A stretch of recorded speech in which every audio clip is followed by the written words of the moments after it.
I almost got fired, not once, but 2 times. I can't believe I'm about to talk about this. My first year of teaching was miserable. Thank you for tuning into my video. My name is Blake. I'm an English teacher overseas. I've taught English in Korea and I'm currently in China. Thank you for watching. Kindly subscribe, and if you don't want to, hey, thank you for watching. Let's get to the video. In this video, I want to talk about failure. Failure is a good thing, in my opinion, because failure is something that can be bad or good. It's bad if you let it get you down, but it's good if you learn from it. I'm going to talk about an experience that was 5 years ago. As my first year of teaching English in South Korea, I was a terrible teacher. I didn't get cultural standards. I didn't understand children. I thought I did, but I didn't. So how about I stop boring you with random stuff and let's get to the details. Before I started teaching overseas, I had experience working with children. I thought it was good enough. I thought it was good, but turns out at the time I didn't really understand children like I thought I did. In the summer of 2008, I had to do community service in order to graduate from the high school I was attending. So in the summer of 2008, I volunteered at the Orlando Life Center. If you ever go to Orlando, be sure to visit this place. If you've got young children, it's really cool and educational. But at this time, I was volunteering there for their summer program, and I was just essentially watching children and making sure they're not doing anything bad. And we would walk them around the exhibits, walk them around the museums. So you get the point. I was volunteering there in the summer of 2008 at the Orlando Life Center. In the summer of 2011, I did missionary work with kids in Alabama. I was working with kids who were in crime-ridden areas, areas that weren't the safest, as you can say, just underdeveloped areas, absent parents. So I was there doing missionary work, teaching them about the Bible and all that good stuff. So if you're a Christian, hey, we're in this together. But I did that in the summer of 2011, and I did that for the whole summer of 2011. Throughout college, I also volunteered to work in the nursery at church. Essentially, parents would go to the sanctuary in the church, and they would drop their kids off in the nursery. And essentially, while they're in the church, they're not being bothered by their children. So I and other volunteers would watch them. I'd work with usually 5 to 7-year-olds, and I just put VeggieTales on and let them watch it and let them play with the toys and just make sure no one gets hurt. So I thought that was good enough, and throughout college I also volunteered with kids in the undeveloped areas, and I did nursery throughout college. So I thought that was sufficient experience, working with children. Turns out, as you'll find out soon, it wasn't. I thought this was good enough experience to teach little children. Boy, was I wrong. Do I really have to talk about this? I very quickly realized that actually working with children full-time is much different than volunteering. When you're volunteering, it's just volunteering. But when you're actually working with the children, you're responsible for them, and you're pretty much, as a teacher, you are in control of them. You have to manage them.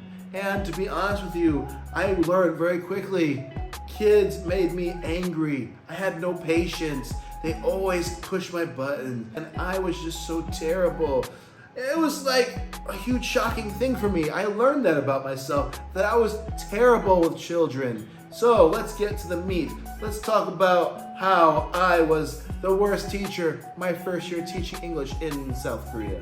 My first year of teaching in South Korea, I worked at a hagwon, and hagwons are essentially private academies. Think of a tutoring center. You go to school and your parents or whoever is taking care of you pays someone extra money to help you learn math better or learn science better or English better. So in this case, I worked at an English hagwon for kindergarten and elementary students, and I did that during my first year, and it wasn't a school. So I was working at a hagwon and it was difficult. So let's get to the point. I almost got fired, not once, but 2 times. So the first thing I was bad at was I was insensitive. There will be several examples of how that was the case. I will start with stickers.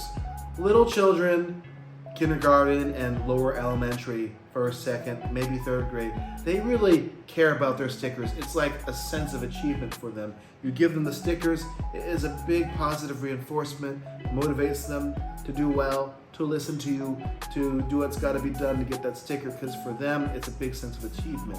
Now, in South Korea, there's a big historical context. Back in the times, in the day, there was a lot of abuse in the classroom. Students would get beat by their teachers. I'm not going to go too much into that, but that was part of their history. So I believe in today's age, there's a big emphasis on sensitivity. So essentially, you've got to be very sensitive to the students, and that even includes discipline because of how bad the past was. Even taking stickers away is insensitive. You may not agree with it, but it's their culture. And when you work in another country, whether it's Korea or China, anywhere, if you don't try to get acclimated with the cultural norms, you will be a very miserable person. And at the time, I just refused to be sensitive. So that's what happened. It made them cry. I didn't care. I would take the stickers away. And I would always be told by my co-teacher, who I'll talk about later, that that's not fair, that's not right. But in the West, I'm from the United States, in the West, when kids do something bad, they should be punished. But in Korea, that's not the case. If kids are bad, even if they disrespect you, you have to just tell them to not do that. It's really kind of just essentially, you're not really an authority. But when I came to Korea, I thought I was an authority, when in actuality, I'm not. But I thought that, and I would always take their stickers away, thinking that that would teach them to respect me, but instead, it backfired. So would very often go home to their parents and tell their parents about how I'm so mean. Wow. Teacher Blake took my sticker away. Is that so? He took your sticker away? Yeah, yes. He took my stickers away. Did he really do that? Yes, he did. I will call the school. West, when kids are being bad, being punished is okay as long as you're not being abusive. But in Korea, if you hurt the kids' feelings, even if they're in the wrong, you will get reprimanded for hurting their feelings. And I wasn't willing to adjust and curve my teaching style to this cultural expectation. So because of that, I got myself into trouble. So I would constantly get complaints from parents because the students would go home and tell their parents, and this just made my job stressful. There was one particular student, I won't say her name out of respect for privacy, but she was very stubborn. She wasn't a bad kid, but very stubborn. She wouldn't listen. You'd have to tell her several times in order to do it. And I would actually always take her stickers away. And I would take her stickers away more often than the other students. And she was embarrassed. She was humiliated. Now, I had the American mindset where, she'll learn her lesson. Well, in Korea, it didn't matter what I thought because that's not how they do things. So essentially, I was embarrassing her, I was hurting her feelings, and I would constantly get complaints from this particular student. All the students, but especially this one. And I would even, I hate to admit it, I would even tease her about it. From what I remember, there was a big whiteboard in the classroom, a very big whiteboard. And every student, Korean students have English names, so I didn't call them by their actual name, but their English names would be on the board. So this person's name, and they'd all be on the board. And for each kid, they'd get hearts or a star. It was a star usually next to the name. So, this student gets 10 stars, this student gets 15 stars. But if you didn't have any stars, like I said, the little children, they take that very personally. So what I would do is I would tease this student. I would go, walk to the board, and I'd be like this, "Hello, you're not listening to teacher? I'm going to erase your star." And pretend this is the board. You don't want me to do it, right? You don't want me to do it. You don't want me to do it. I'm going to do it. And obviously the student would beg me not to do it, and I got amusement out of them begging. And because the student really got on my nerves, and I would erase it, sometimes not erase it, but I would tease that student. And obviously, if you're a teacher, you shouldn't be teasing your students because that's just not right. And I had good intentions, but as I look back on it, I was bullying the student even though I wasn't trying to. And so obviously that was not right, but at the time I didn't see that. So obviously that combined with the cultural expectations, I was just being very insensitive to students, and unfortunately I did this very often. The reason I was a terrible teacher is I was not willing to be under authority. I was not willing to be under authority. Now you're probably thinking to yourself, if you have any job, whether it's teaching, whether you're a janitor, whether you are a librarian, whatever the field of work is, you have to be under authority. You have a boss, you have a manager, you have a supervisor. Regardless of the field, you have to be under authority. So you're probably thinking to yourself, Blake, what do you mean? What I mean is that I was not willing to be less than somebody. So in Korea, and I'm not talking bad about Korea, it's just the standard in the work culture. In Korea, essentially, there is a hierarchy chain. So your boss, even if you don't like that person, is essentially a god. I'm not saying literally, but you have to treat them that way. If he or she is even if they're terrible, you have to bow to them, say okay, you got to go along with it. You can't question them. And there's a big hierarchy chain. So in my case, my co-teacher, she's Korean, and she had all the authority. Now you might be thinking to yourself, well, Blake, teacher, you were hired to be the English teacher for the class, the kindergarten class. You are in charge of teaching them English. You're in charge of teaching them phonics. You're in charge of teaching them how to read. So, and you're also in charge of teaching them how to write. So how is it possible you have no authority? It is very complicated because although practically I am in charge of the class, culturally I'm not. And I'll explain. In Korea, it's a very hierarchical society, as I said. So obviously, me being the American guy, she being Korean, automatically she gets more respect. Automatically, she has the authority. So essentially, if she tells me I should change something, I should change it. If she tells me I should do something, I should do it.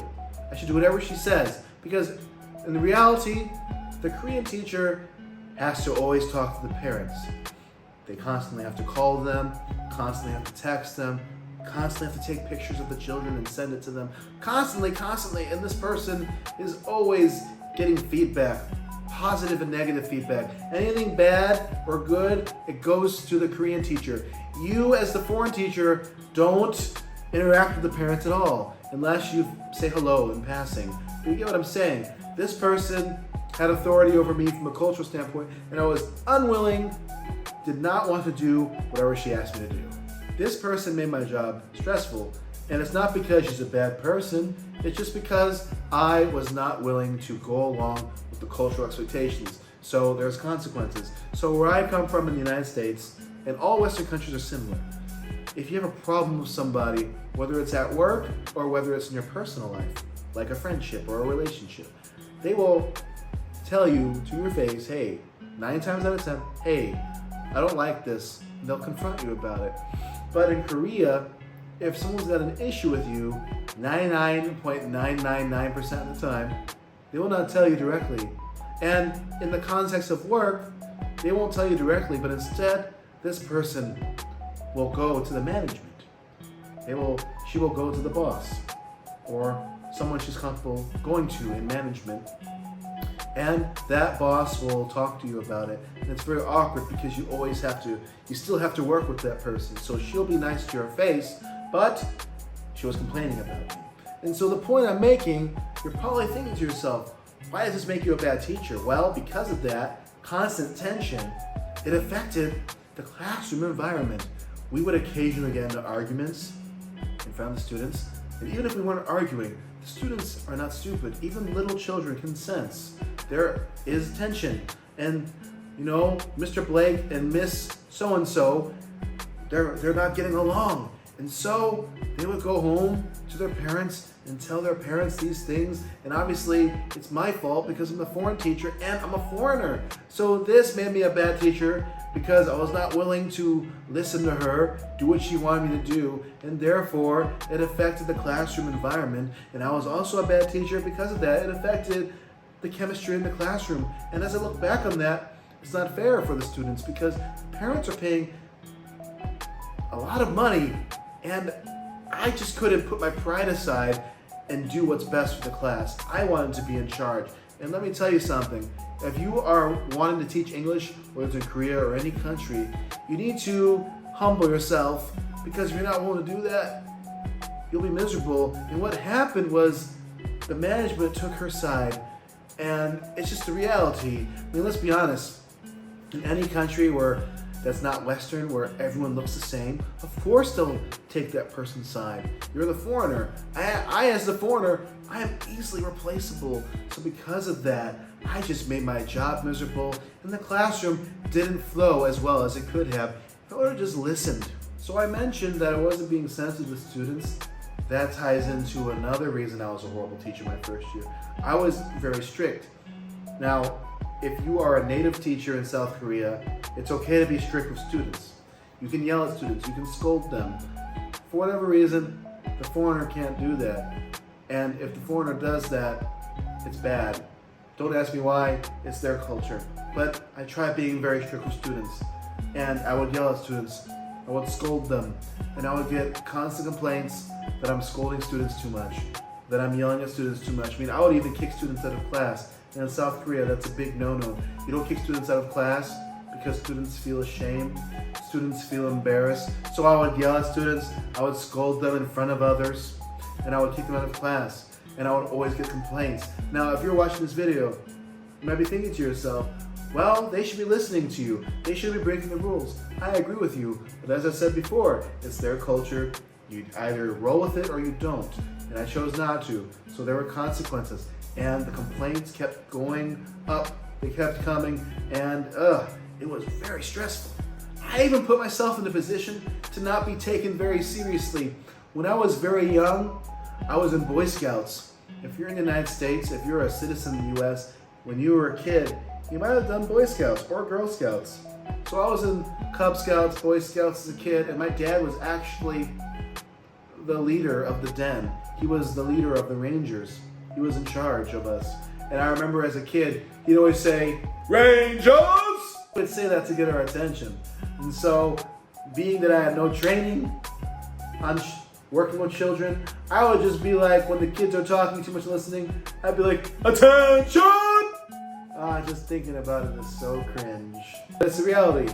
I would say, attention! And for whatever reason, it didn't work. Students would just laugh. And to be fair, I was trying to be funny. So I don't know why, if students are being bad, why I thought trying to be funny was a good idea. But I'd just be like, attention! And it just didn't work. And so I had no idea how to manage my class. You know, if I was too strict, it got me in trouble. If I was too funny, students didn't take me seriously.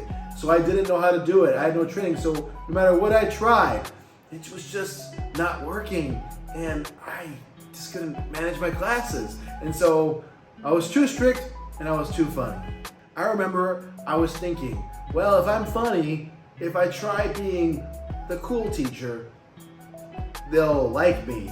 So I'd go into class and I would speak very loud and I would literally say, I can't believe I'm about to talk about this. I would literally go into class and I'd be like this. Children! Hi, children! How are you doing, children? Children! Hello! For whatever reason, I thought this would work, but it backfired on me. I would get many complaints that I'm too loud. There was one student, his mother said his ears would hurt in my class. I was too loud, and I was just too obnoxious. Now, in South Korea, education is a big deal, and the students, when they're older, are going to take a college entrance exam. So, because education is taken so seriously, the teacher should be taken seriously. And by me being too obnoxious, I wasn't being taken seriously, which is essentially me not taking the culture seriously, and I was disrespecting the culture. So a lot of students didn't respect me, and a lot of parents got tired of me. So me trying to be funny all the time and be the cool teacher backfired miserably on me. About 4 months into teaching at my job, I remember my boss called me into his office. Now my boss, he's fair. I think he is very fair. If you're good at your job, he'll be good to you. if you're bad at your job, he won't be good to you. It's nothing personal against him, it's business. So he was usually good to me. And so he called me into the office and I got chewed out miserably. He was telling me I'm getting complaints in all my classes. Every single one of my classes, I'm getting too many complaints. The guy is also yelling at me. Now, 5 years later, if my boss was yelling at me, I would not let him do that. But at the time, I was afraid and I was very intimidated by being yelled at. So he yelled at me and chewed me out in his office. And he essentially told me, we're going to decrease your classes. So at this Hagwon, in the morning, you teach kindergartners. Now at any Hagwon in Korea, the kindergartners make the school the most money. At any Hagwon in Korea, kindergarten is super expensive.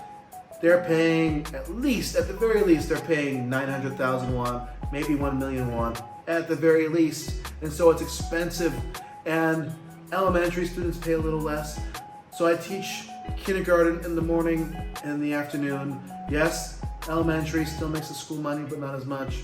So the boss, he told me that in the afternoon, we're going to decrease your classes for a couple months. We will decrease your classes, decrease your workload, and we will decrease your pay. Thankfully, when I got paid once a month, my pay was the same. But he essentially told me very straightforwardly and very directly that if things don't get better, if the complaints don't go down, you will be fired. So I want to see how things go in the next quarter. So I have 2 or 3 months to show that I can work at the school. So I would teach kindergarten in the morning. In the afternoon, I would just do the babysitting classes. And it was kind of embarrassing, but whatever. This was 5 years ago, but at the time it was very embarrassing, and that was the case. After this meeting, I was still teaching kindergarten, and I remember the very first thing, this was during my lunch break. When I went back to class for kindergarten, I was so stressed. I was afraid of scolding students. I was afraid of reprimanding them.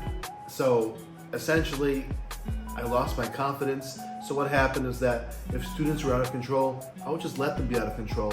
If they wanted to hit me, if they wanted to just be a problem, I would do nothing in fear of getting parent complaints. So essentially, if you're a foreigner and you're considering teaching English in South Korea, understand that discipline from foreigners is gonna backfire on you. It was not fun. I eventually got my right to teach elementary in the afternoon again. And you might be thinking to yourself, Wait! Did things get better? they did not. Keep in mind that I still had no experience. And so I was thrown into the fire. And so even though I went back to elementary in the afternoons a couple months later, things did not change. I was still doing things in ways that were culturally inappropriate, and I just wasn't good at managing students. Let me tell you something else I would do. I'm saving the most interesting and best part for last. What made me a terrible teacher, in addition to everything else I talked about, was how I would do something that's very culturally inappropriate. So South Koreans, the children have this belief that if you write their name in red, they will die. So essentially, I don't know the backstory of this cultural belief, but they believe that. So what I would do is students that were extremely disruptive and just drove me insane and drove other students insane, what I would do is I would write their name on the board in red. I would do it several times in class. So the students I really disliked, I would say, hey, even draw angry animals next to their name in red. And I would do it over and over, and the students would be very offended and they would cry, because these students were like first, second graders, sometimes third and fourth graders, but usually it was first and second, and I was really offensive to them from a cultural standpoint. Obviously, I didn't wish death on the students, but as a first-time expat living abroad, I just didn't understand the value and importance of respecting local cultures, so I did this over and over again, and as you know, I got several complaints. So my first year of teaching was miserable. I can blame it on the school. They could have given me better training. They can give better support to new teachers. I mean, I kind of wonder, why would an academy hire a teacher with zero experience? I mean, I understand it's cheaper labor, but Why would you hire a new teacher and then get frustrated with them and threaten to fire them when they aren't performing? I can have my beliefs on that, but something I've learned in life is it's not good to blame other people for your mistakes. Even if it's true, in any situation in life, there is always something that you could have done better. And what I could have done better is that before I flew to South Korea, I could have researched how to manage children, and I didn't do that, and I was bad. I taught children for a few more years, so I would continue teaching kindergarten and elementary. And I slowly got better as the years went on, but eventually I got burned out on teaching children, and I just stopped doing it. If you enjoy teaching children, that's great. I'm not saying it's a bad field, it's just not for everybody. So for those of you who teach little ones, I respect you because that's not easy doing that. I now teach high school students and I'm excited. We will see where that takes me, but for now I'm satisfied. But this video talks about how I was a horrible teacher my first year. I didn't include everything, but I included everything that was essential, the main problems. So, are you a horrible teacher in your first year? Whether you've taught English overseas or whether you taught English domestically in your home country, how was your first year? Were you good? Were you terrible? How about you drop a comment and tell us what you have to say? I would love to see your comments in the comment section about perhaps other stories you might know, or maybe you know some people who were bad at teaching their first year. Maybe you know some people who are really good. Regardless of the case, I would love to read your comments. Thanks for watching my video. I will see you next time. Share your stories in the comments. Talk to you later.